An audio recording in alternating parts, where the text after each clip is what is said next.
relationships are very complicated. And I think that's something that isn't always explored enough on TV, that the happy ending doesn't mean it ends. It's just the beginning of something else that can be equally as uh, exciting and challenging and hard and fun. I'm just going to jump right in because I watched the whole series. It's been a fantastic ride. Honestly, the way it ended, we have to talk about that. We're going to discuss spoilers, so feel free to get into it. We're going to release it after the show comes out. But my first question, Amy, is for you. I know you have a 5 season plan for this show in an ideal world. So how do you modify the story coming into it, knowing that you have the material in the novel, but then also an overarching plan for where you want the show to go? Yeah, and I know I have sort of I think this show could go on for as long as it can because it's an ensemble piece that happens. Our love story this season was Percy and Sam, but I always like to say, this season was will they, won't they, and next season will be how will they, which I think is a very real and complicated thing, which is relationships do not, once you stand here this far apart from each other, which is our finale, they haven't A, come together fully yet, and B, relationships are very complicated. And I think that's something that isn't always explored enough on TV, that the happy ending doesn't mean it ends. It's just the beginning of something else that can be equally as exciting and challenging and hard and fun.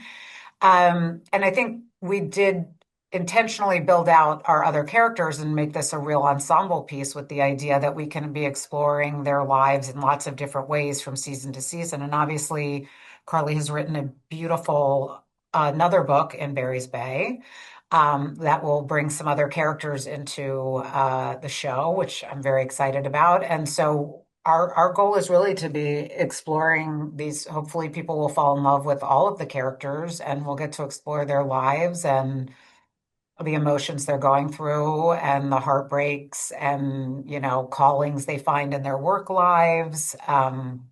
So I think that's all up for, like, I'm very excited about that. And the romance is obviously going to be key for season 2, and different romances for different seasons, but I'm very interested in exploring all of our ensemble.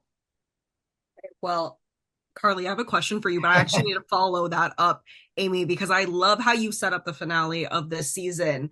And I love seeing the little wink to Alice from One Golden Summer. When I saw that picture on the screen, I was like, oh my God, here we go.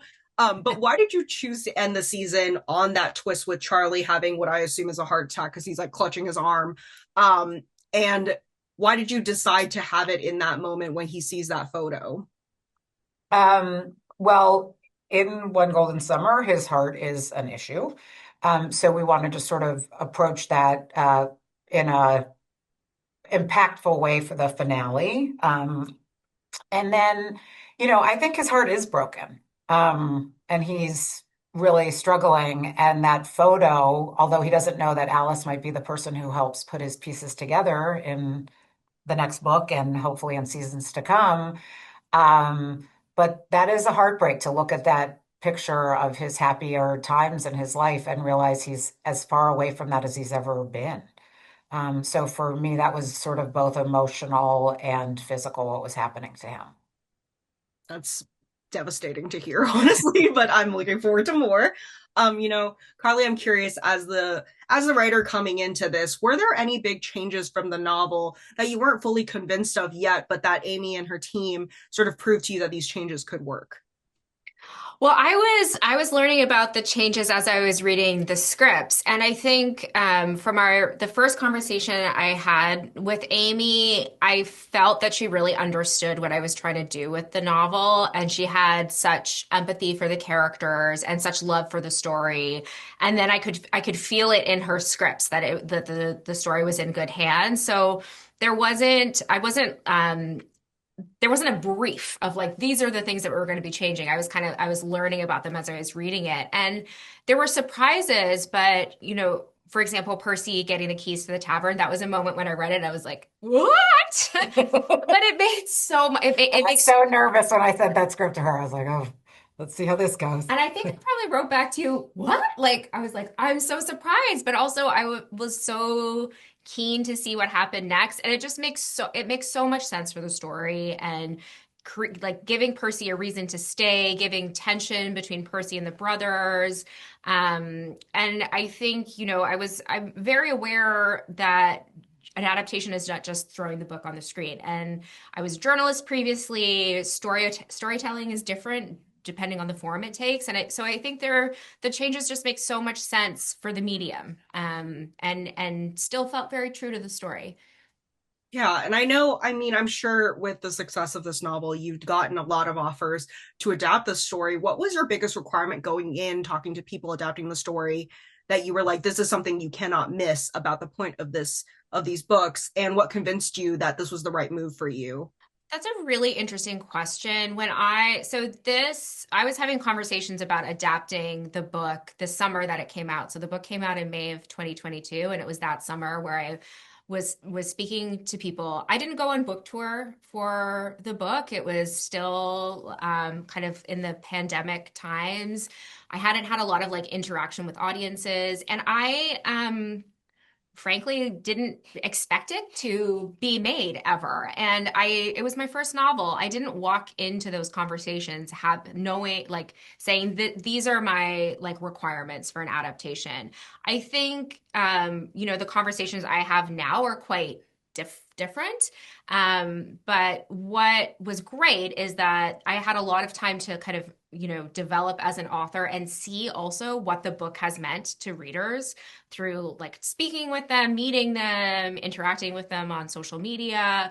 And so that by the time we were making the show, by the time Amy came on board, we were able to have conversations about it. So it was those early days I was like, this is never going to happen. It's icing on the cake. I didn't even intend on publishing my book. So, back then I really didn't have a list of what I wanted. I mean, listen, as a journalist who was also like working on things, I'm always like, you know what, you made it. This is all I need in my life to empower myself to move forward. Keep doing it, Yes, seriously. truly, I truly. will. I will. One thing I really liked about the show is how it's setting up this sort of complicated love triangle between Jordie, Chantal, and Delilah. That's like sort of being hinted at throughout that season, and then especially towards the end. But given that this show seems to favor longtime crushes and first loves, does Chantal have a fighting chance in this battle? Because I'm rooting for her. Great That's a question. really good question. Yes. I look, yes, I think that the fun of a real triangle, which is what we're developing there, is that everybody has a fighting chance, right?